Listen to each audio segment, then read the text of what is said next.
Еврорадио.FM. Вітаю ўсіх слухачоў Еўрарадыё. Студыі для вас працуе Зміцер Лукашук. Гэта сумесны стрым Еўрарадыё і Е-прамовы, які, як звычайна, можна і слухаць, і глядзець праз акаунты Еўрарадыё у сацыяльных сетках Facebook, Аднакласнікі, УКонтакце, на канале YouTube. З 9 жніўня пачынае дзейнічаць так званы закон аб адтэрміноўках. Эксперты ад адукацыі кажуць, што гэты закон дрэнна і негатыўна паўплывае ўвогуле на стан беларускай адукацыі. Прадстаўнікі ўлады усімі сіламі яго бароняць і ўвогуле гучаць такія дзіўныя аргументы кшталту таго, што у магістратуру вучыцца ідуць выключна тыя, хто хоча адкасіць ад войска. Пра тое, ці адаб'ецца негатыўна сапраўды гэты закон на беларускай адукацыі, ці з дапамогай магістратуры адкашваюць ад войска і ўвогуле ці палітызуе гэты закон моладзь, мы сёння і пагаворым з маім госцем у студыі. А гэта, я скажу такое слово, палітпрызыўнік Франак Вячорка. Франак, а ці даўно цябе так называлі?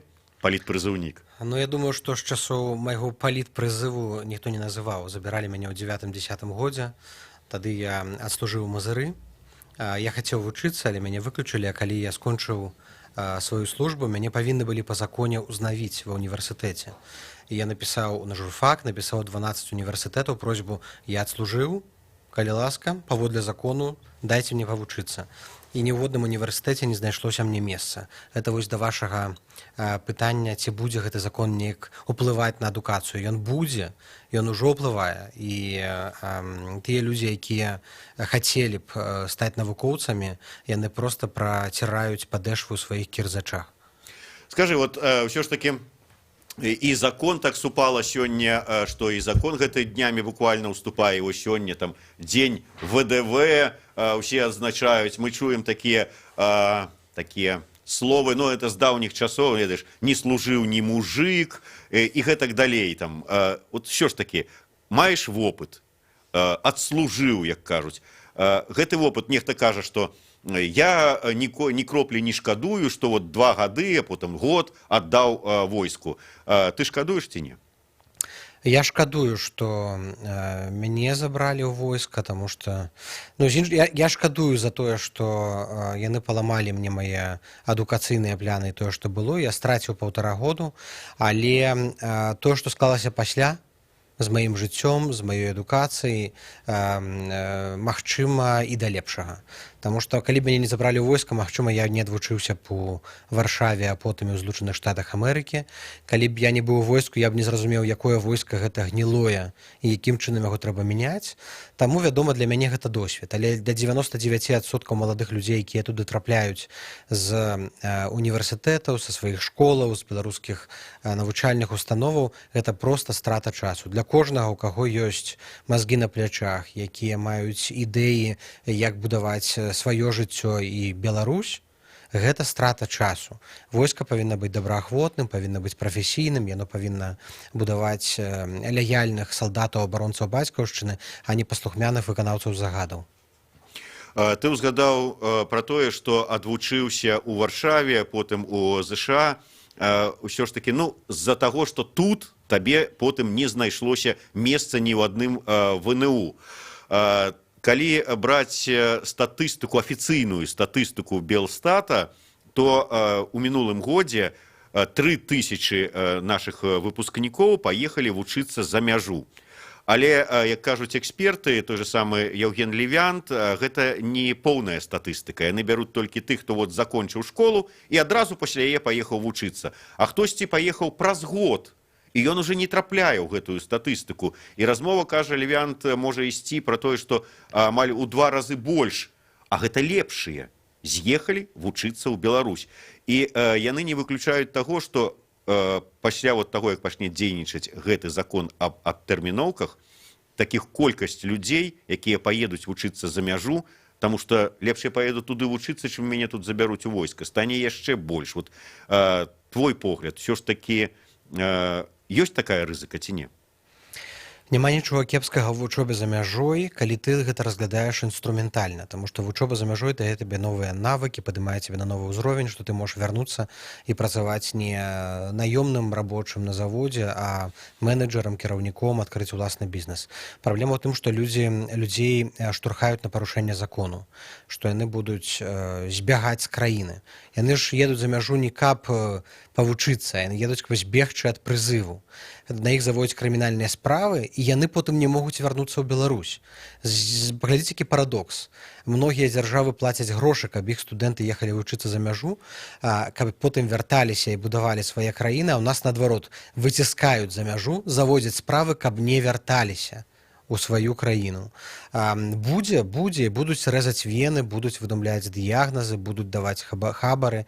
Ўсё гэта будзе, карупцыя ўзрасце, таму што адным тупым узмацненнем рэпрэсіяў ці пакарання за адкос ты не вырашыш праблему. Праблема ж у матывацыі, праблема ў тым, як пабудаваная структура войска, праблема ў тым, што яна доўгая. Нават у гэтай Расіі, якая пастаянна ваюе з усімі на свеце, нават у іх служба год і 6 месяцаў. Калі у цябе ёсць вышэйшая адукацыя, карацей, калі няма, то год. А ў нас па-ранейшаму 1,5 года і году. Давайце зробім 9 і 6 месяцаў. Напрыклад, зробім выходныя свабодныя для салдатаў, яны могуць вяртацца, так у войску не будзе адбою.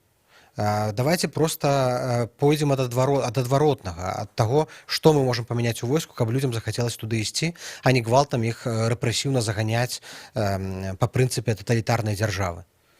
Я да нашага анонсу нашай размовы даў такі загаловак, што ўлады падштурхоўваюць моладзь ехаць вучыцца за мяжу. І так думаў, можа, я так крыху перабольшваю, але зараз, слухаючы цябе, я там прыходжу да высновы, што ніякае перабольшвання няма. Пабачым. Праблема ў тым, што лічба ўжо няма, мы ж не можам замераць. Адныя кажуць, што гэта 3000 выязджаюць за мяжу, а іншыя 30 000. Замераць немагчыма. Статыстыкі ў Беларусі аб'ектыўнай няма. Ясна, як вы сказалі, што замяраюцца толькі тыя, хто афіцыйна афармляюць дакументы на навучанне за мяжой альбо афармляюць адтэрміноўку для навучання за мяжой. Напрыклад, я паступіў у Варшаўскі універсітэт, і я дасылаю ў ваенкамат сваю даведку на першую адтэрміноўку, што я вучуся ў Варшаўскім універсітэце. А многія, напрыклад, граюць у грын-карты, многія падаюць дакументы на эміграцыю і толькі потым паступаюць ва універсітэты ў гэтых краінах, і сапраўды яны статыстыкай не ўлічваюцца.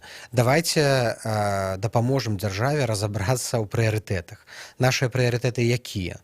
Пабудаваць абароназдольную Беларусь, і другое, павялічыць якасць беларускай адукацыі, у прынцыпе, ўзровень адукаванасці беларускіх грамадзян. Калі мы ставім мэты, то давайце сыходзіць з гэтых мэтаў. Каб павялічыць абароназдольнасць, наша задача не проста напхаць армію салдатамі, а наша задача зрабіць гэтую армію і ўсе сістэмы, якія ўваходзяць у сістэму абароны, зрабіць іх больш якаснымі, сучаснымі, аператыўнымі, функцыянальнымі. Каб павялічыць узровень адукаванасці, там не абавязкова, каб яны вучыліся ў беларускіх універсітэтах. Далі Бог, навошта? Калі яны могуць адвучыцца ў Варшаве, потым вярнуцца, давайце зробім такую сістэму, пры якой нашыя БДУшныя універсітэты будуць мець супольную праграму з Варшаўскім універсітэтам, з факультэтам журналістыкі. 2 гады павучыліся ў Беларусі, 2 гады ў Варшаве. Супер! У іх тады будзе потым нармальная матывацыя і шлях для вяртання ў сваю краіну. А гэтыя чыноўнікі, яны не думаюць пра фінальныя мэты і задачы. Яны думаюць пра выкананне пляну, пра тое, каб гэтыя лічбы былі высокія, каб ім далі медальку за напханыя казармы салдатамі. Ты важны момант закрануў, кажучы пра тое, што каб яны там адвучыліся і вярнуліся сюды, каб тут будавалі і сваё жыццё, і краіну. Добра, ты чалавек патрыятычны. Ты адвучыўся і ў Варшаве, і ў ЗША, і вярнуўся, таму што ты хочаш працаваць на радзіму, нягледзячы на тое, што такая яна радзіма. Але шмат хто, як спяваў Кулінковіч у сваём «Аягадзіна» і не патрыёт. Яны з'язджаюць і там застаюцца, там будуюць сваю кар'еру. І нават я не магу іх неяк так за гэта сказаць, што яны такія здраднікі, злодзеі. Людзі выбіраюць, як кажуць, рыба дзе глыбей, а людзі дзе больш заробкі і утульней жыць. Ці шмат людзей вот нават да гэтага закону не вярталася? Шмат не вяртаецца. Вы бачыце па насельніцтве, што за колькі за 10 гадоў ад мінулага перапісу зменшылася амаль на колькі на 600 на 700 тысячаў насельніцтва. Ну пабачым, што будзе ў 2020 годзе, калі апублікуюць вынікі перапісу. Я думаю, што сапраўды з'язджаюць масава, застаюцца за мяжой, не хочуць вяртацца, таму што не могуць уладкавацца і знайсці працу па спецыяльнасці ў самой Беларусі, ўзровень аплаты нашмат ніжэйшы тут, а кошты, цэны нашмат вышэйшыя альбо такога самага еўрапейскага ўзроўню. Палітычна, псіхалагічна вельмі цяжка быць у Беларусі доўгі час. Калі тыя, хто вяртаюцца, шукаюць сабе месца працы, адзіныя, дзе яны могуць уладкавацца, гэта IT. Таму што наш IT-сектор – гэта адзіны сектор беларускай эканомікі, які працуе па заходніх стандартах. Напрыклад, я адвучыўся ў магістратуры амерыканскага універсітэта, я прыязджаю ў Беларусь, мяне не возьмуць ні наводную працу. Таму што на заводзе рабочым у сярэднім звяне я буду overqualified, занадта моцна кваліфікаваны, а каб быць дырэктарам, то няма такой колькасці кіраўнічых дырэктарскіх менеджерскіх пасадаў, каб мне даць заробак на ўзроўні. Што я раблю ў выніку? Я альбо іду ў IT, альбо вяртаюся ў тую краіну, дзе вучыўся, дзе мяне раздзіраюць з рукамі-нагамі. Што трэба рабіць? Перабудоўваць іншыя сектары эканомікі, вучыцца ў IT як пабудаваныя кампаніі, ствараць пазіцыі для ўсіх, хто дастаткова кваліфікаваны і хто мог бы прыносіць карысць. А вучыцца ў амерыканцаў, як яны это робяць? Калі няма пазіцыі у цябе такой, ствары яе.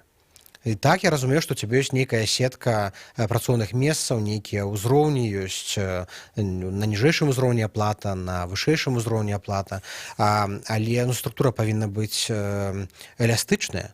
Калі ты бачыш, што ёсць класны чалавек, які можа прынесці новыя ідэі, ствары для яго новую пазіцыю. Чаму мы не ствараем гэта? Гэта тычыцца не толькі дзяржаўнага сектара, тычыцца таксама і прыватнага сектара, ў рэшце рэшт. Нават беларускіх медыяў. Многіх людзей, класных людзей, журналістаў не наймаюць на працу, таму што, у нас не прадугледжанае працоўнае месца для такой пазіцыі. Ёлкі-палкі, давайце створым працоўнае месца. Магчыма, гэты чалавек, ён якраз такі пакажа нам новы шлях, дарогу, новую платформу і выведзе нашу рэдакцыю на самаакупальнасць. Ты, дарэчы, прыгадаў магістратуру ў ЗША. Як табе аргумент гэты аднаго з дэпутатаў палаты прадстаўнікоў, што ў магістратуру паступаюць выключна тыя, хто хоча адкасіць? Ясна, што паступаюць, каб у тым ліку адкасіць. Таму што яны ведаюць, што яны скончылі універсітэт, у іх свежая галава, свежыя веды, кроў бурліць, хочацца рабіць і дзейнічаць, а ім зараз свеціць год, пасля вышэйшай адукацыі, год службы ў Мазыры, Баранавічах, Бабруйску ці, не дай Божа, ў Каменцы. Ясна, што ім прасцей паступіць у магістратуру Акадэміі навук свайго універсітэта, неважна, дзе ты можаш займацца навуковай дзейнасцю, тым, што тебе падабаецца, быць на свабодзе. Але гэта адна з прычынаў. Першая прычына тое, што людзі хочуць прыносіць карысць сваёй дзяржаве па-іншаму, не мыючы сарціры. Нічога ганаровага проста ў выкананні бытавой працы ў вайсковай частцы няма. Гэта мы не вядзем вайны, прынамсі пакуль што. Мы павышаем абараназдольнасць, боегатоўнасць вайсковых адзінак, але гэта могуць рабіць прафесійныя салдаты. А агульную баявую падрыхтоўку для для масавага насельніцтва можна праводзіць пры дапамозе збораў. Дамоўся з магістратурай Акадэміі навук БДУ, што цягам магістратуры 9 месяцаў, 1 месяц будуць зборы вайсковыя. І замяні ім гэту вайсковую павіннасць гадавую на 1 месяц. За 1 месяц усё можна асвоіць. Мы перарвемся на невялікую паузу. Кароткі выпуск навінаў на Еўрарадыё. Сумесны стрым Еўрарадыё і Е-прамовы. У нас у гасцях Франак Вячорка. Абмяркоўваем закон аб абтэрміноўках.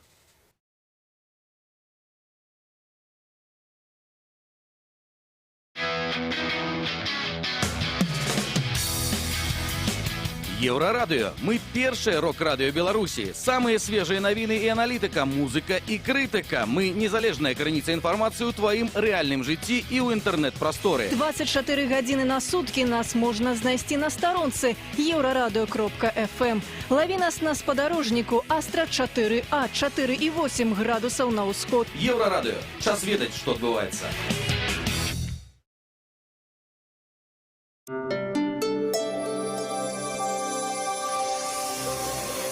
Еврорадио. Новины – наша справа.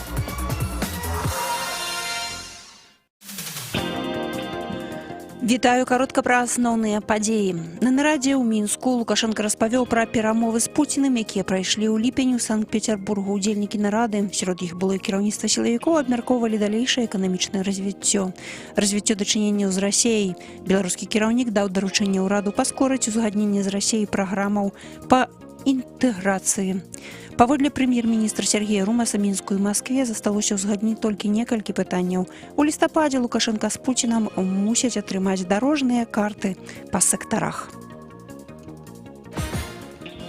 У Беларусі расце колькасць стаматалагічных турыстаў. Прыязджаюць нават са Злучаных Штатаў Амерыкі. Летась налічылі амаль 12 000 замежнікаў, якія пакінулі ў дзяржаўных медустановах $1 300 000. У 2017 было крышку болей за 11 000 замежнікаў. Яны заплацілі за паслугі стаматолагаў менш за $1 000 000. Такім чынам рост назіраецца. Найчасцей прыязджаюць турысты з суседніх краінаў, але прылятаюць нават са Злучаных Штатаў Вялікай Брытаніі ды Нямецчыны. У большасці выпадкаў гэтых людзей цікавіць складанае лячэнне з захаваннем сваіх зубоў. У Ашмянах ізноў пройдзе чэмпіянат па балотным футболе. Пра гэта піша Ашмянскі веснік. Заўтра 10 удзельнікі збяруцца на пляцоўцы ля ясляў садка нумар 3 па вуліцы Міцкевіча. Відовішчныя спаборніцтвы адбудуцца ў гэтым горадзе ўжо 4-й раз. Можна пабачыць, як яны праходзяць летась з удзелам 6 каманд, у тым ліку 2 жаночых. Ёсць запісы ў інтэрнэце. Упершыню ў мужчынскім еўракубкавым футбольным матчы суддзёй будзе жанчына Стэфані Фрапар, францужанка, якую прызначылі суддзём на паядынак за суперкубак Еўропы паміж Чэлсі і Ліверпулем 14 жніўня.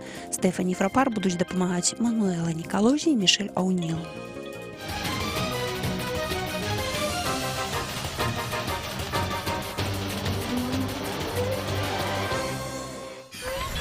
Еврорадио.fm. Вяртаемся ў студыю Еўрарадыё. Для вас працуе Зміцер Лукашук. Гэта сумесны стрым Еўрарадыё і Е-прамовы. І разам з Франыкам Вячоркам мы абмяркоўваем закон аб адтэрміноўках, які пачне дзейнічаць ужо 9 жніўня. Франак, мы прыйшлі да высновы з табой, што ўсё ж такі негатыўна, хутчэй за ўсё, гэты закон паўплывае на стан і беларускай адукацыі, і беларускай навукі.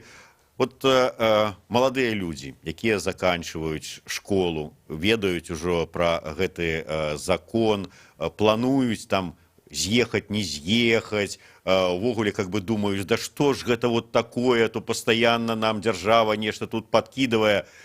Як ты лічыш, вот все ж таки неяк на нашу моладзь гэты закон паўплывае ў тым сэнсе, што, можа быць, палітызуе яе, там, ці прымусіць займацца нейкай грамадскай актыўнасцю, там, адстойваць свае правы. Потому што мы бачым, петыцыя, якая была скіраваная супраць гэтага закона, сабрала вельмі хутка 10 000 подпісаў. Ну, можа, падпісваліся бацькі, якія, як кажуць, служылі і разумеюць. Але вот пра моладзь, ты вот часта з моладзю, з маладымі актывістамі там спілкуешся, але вот, можа быць, ты, якія не актывісты, вот твае назіранні. Безумоўна, мабілізуе, і мне здаецца, гэта трэндавая тэма апошнія тыдні ў сацыяльных сетках, асабліва ў тэлеграме. Усе абмяркоўваюць не толькі як адкасіць, але пра тое, як можна дабіцца спынення выканання гэтага закону альбо яго адмены. І ёсць пазітыўныя прыклады, калі закон аб дармаедах быў зменены. Не адменены цалкам, а зменены Лукашэнкам пасля масавых пратэстаў. Наўрад ці будуць масавыя вулічныя выступы, пікеты, флэшмобы, як это было з дармаедамі 2 гады таму назад. Але я думаю, што петыцыі, нейкія інфармацыйныя нагоды, магчыма, студэнты ці маладыя людзі, якіх будуць забіраць, будуць рабіць нейкія акцыі альбо пратэставаць індывідуальна, і калі гэта трапіць у навіны, можа паўплываць на грамадскую думу. Таму што зараз грамадская думка не вельмі выразна зразумелая, таму што людзі такія больш кансерватыўныя, традыцыйныя, яны ўсё яшчэ вераць у войска. Войска карыстаецца вялікім даверам сярод насельніцтва. Гэта мы такія прагрэсіўныя, празаходнія, мы думаем, мы разумеем, што ўнутры адбываецца. Многія лічаць, што сапраўды гэта школа жыцця і трэба быць мужиком. Ну, чакай, вот тая ж самая справа Коржыча. Яна гучна разышлася паўсюль. Нават там бабулі ля пад'езда, якія ніяк не палітызаваныя, гэта абмяркоўвалі, і ўсе кажуць пра эту дзедаўшчыну, і тыя там нашыя бацькі, якія таксама, можа, там не асабліва лезуць у палітыку, таксама там казалі, што ну, у нас была дзедаўшчына, ну, такога не было. Дзедаўшчына была заўжды, застаецца дагэтуль, але кожнай часці. Сітуацыя з Коржычам, магчыма, вырашыла ў вялікіх аддзелах, батальёнах гэтую праблему, але яна ўжо забылася. Любая такая скандальная тэма, яна жыве некалькі месяцаў. Яе ўсе абмяркоўваюць, яе жывуць, перажываюць, а потым і прыядаецца тэма, прыходзіць новая тэма і забываецца. Але, як кажуць, асадачак-то застаецца, і думкі ўжо, успрыманне арміі ўжо не такое ружовае, як было ўчора.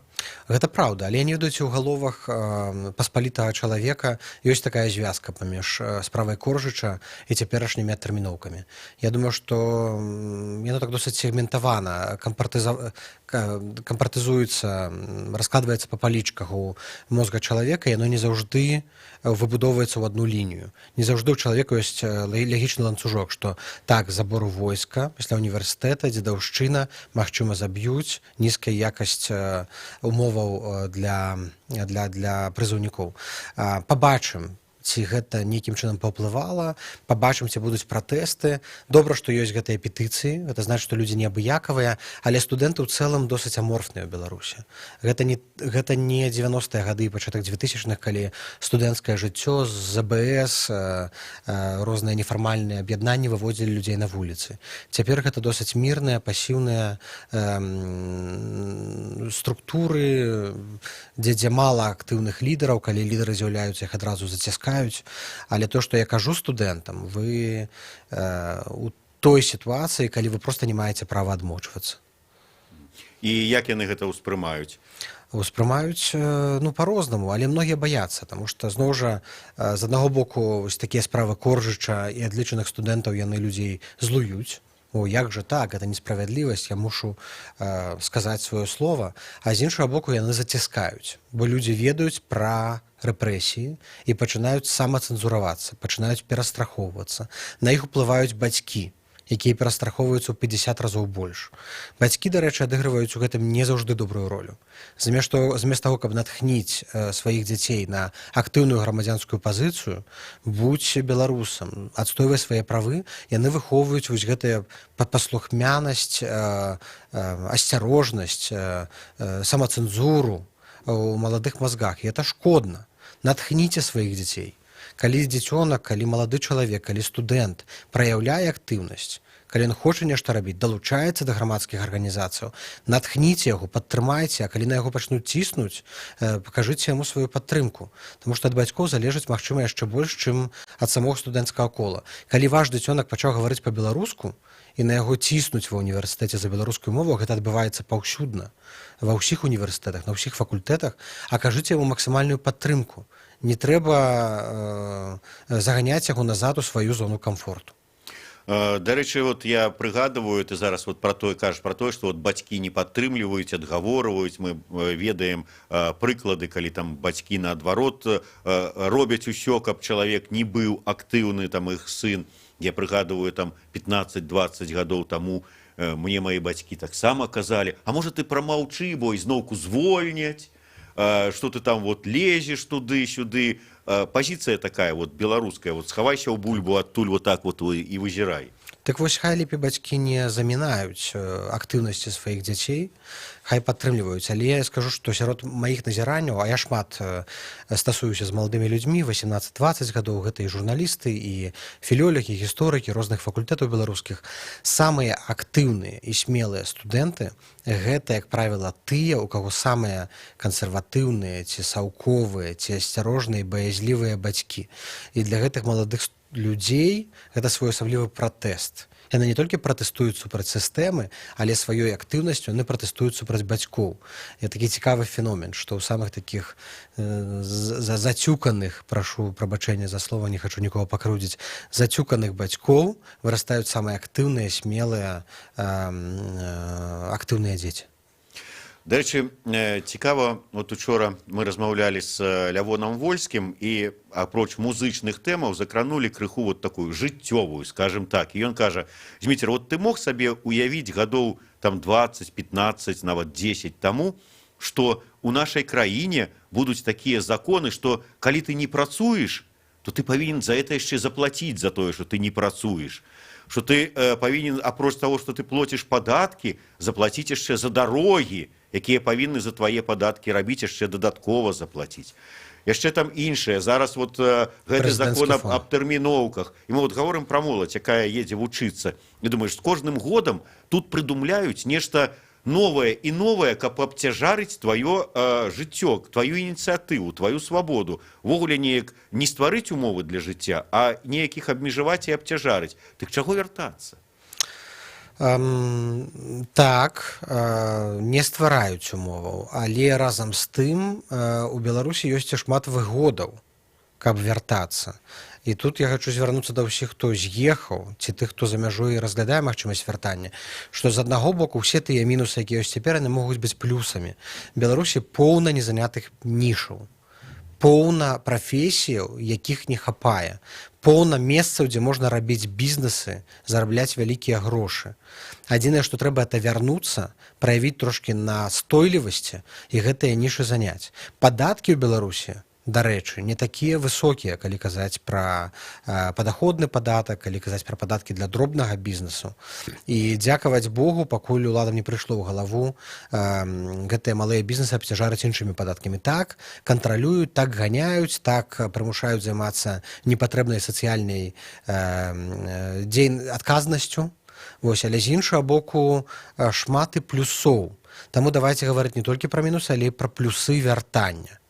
Вяртання для тых, хто можа вярнуцца ў Беларусь і інвеставаць у развіццё не толькі эканамічнага сектару, не толькі бізнесу, але і грамадзянскага сектару. Чым больш будзе тут актыўных прадпрымальнікаў і незалежнага бізнесу, тым больш будзе канцэртаў Лявона Вольска, тым больш будзе грошай на падтрымку адукацыйных культурніцкіх праектаў ці ўрэшце рэшт праектаў на падтрымку беларускай мовы. Таму што дзяржава падтрымліваць не будзе, уся надзея на бізнес. А бізнес, на жаль, выязджае і не бачыць тут для сябе перспектывы. Ну, будзем спадзявацца, што паслухаюцца і паедуць, нягледзячы на ўсе цяжкасці.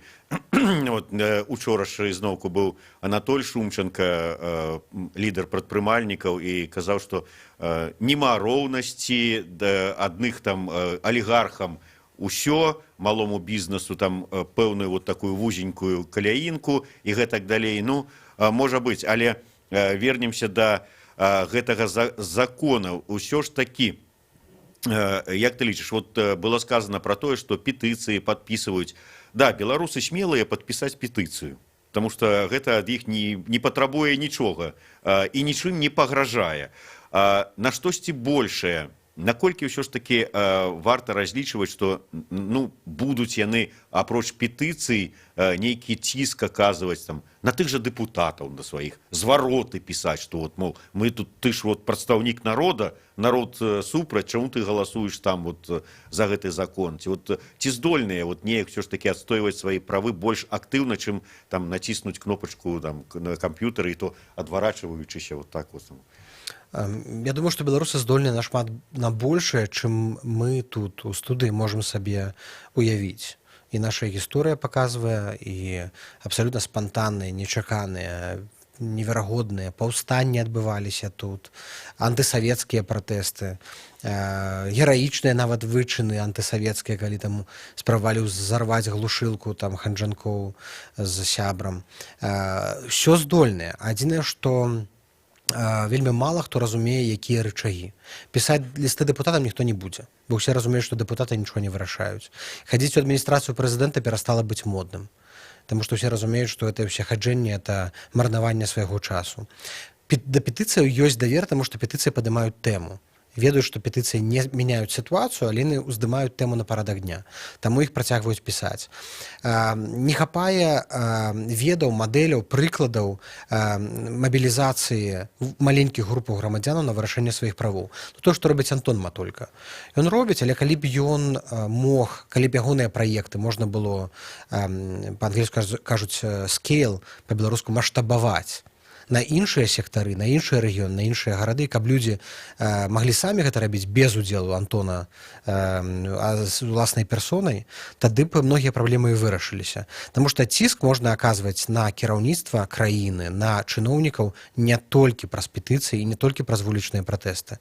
Гэта можа быць і праца з чыноўнікамі, это можа быць праца з суседзямі, это можа быць, урэшце рэшт, страйк. І я скажу, што страйк вельмі эфектыўная форма, ад якой чамусьці беларусы адмовіліся, вельмі давно іх не было. Страйкі на прадпрыемствах, страйкі працаўнікоў дзяржаўных арганізацыяў, страйкі студэнтаў. Это вельмі класная, эфектыўная форма. Давайте вернемся да досведу іншых краінаў, дзе і рабочыя, і студэнты, і маладыя людзі дабіваліся таго, што яны хочуць. І проста будзем пераймаць найлепшыя практыкі.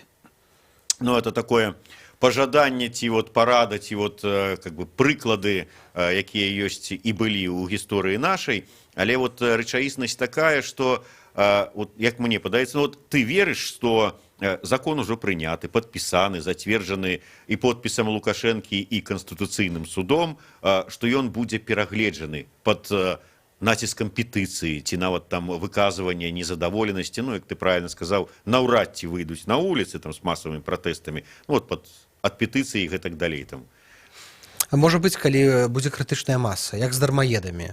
Дармаеды выходзілі на вуліцу. Выходзілі на вуліцу, яны здолелі сфармаваць тренд у грамадскім меркаванні. 80% былі і больш былі ўпэўненыя, што закон зло, і дармаеды, і ці якіх там Лукашенко не абзываў, яны маюць права на такія ж самыя правы ў сваёй краіне, як і грамадзяне, якія працуюць афіцыйна на працах і плоцяць падаткі.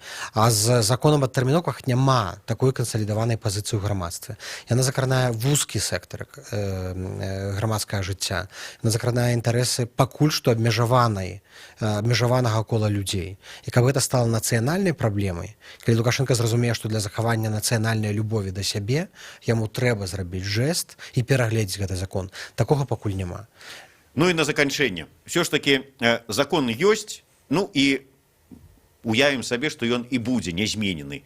Твая парада маладым людзям, якія там заканчваюць школу, там паступаюць в ВНУ, ці там плануюць паступаць у магістратуру пры наяўнасці гэтага закона. Што ім рабіць? Адкашваць, вучыцца там і не вяртацца ў Беларусь. Што рабіць? Это такое, я тут нікога не заклікаю да парушэння заканадаўства Беларусі. Ясна, што калі вас забралі, заграблі вы ў войску, то трэба тады ўжо змагацца і выкарыстоўваць гэты час, пакуль вы ў войску, на карысць сябе і Беларусі, чытаць кніжкі, беларусізаваць войска, служыць па-беларуску, ўрэшце рэшт, патрабаваць выканання сваіх правоў і змагацца за правы іншых салдатаў. Калі ж вас яшчэ не забралі ў войска, калі у вас ёсць магчымасць адцягнуць гэты час, то ўсімі магчымымі спосабамі адцягвайце гэты час. Інвестуйце ў вучобу, інвестуйце ў адукацыю. Але памятайце, што калі вы з'едзеце, збяжыце і на вас завядуць крымінальную справу за адкос, гэта нашмат горш, чым проста адслужыць год ці паўтара ў войску. Немагчымасць вярнуцца ў сваю краіну цягам 10 гадоў, ці калі там згарае крымінальная справа, гэта нашмат большае пакаранне, чым адслужыць у кірзачах год ці паўтара. Такое вось меркаванне і парада ад Франака Вячоркі. Гэта быў сумесны стрым Еўрарадыё і е-прамовы. Для вас у студыі працаваў Зміцер Лукашук. Слухайце і глядзіце нас.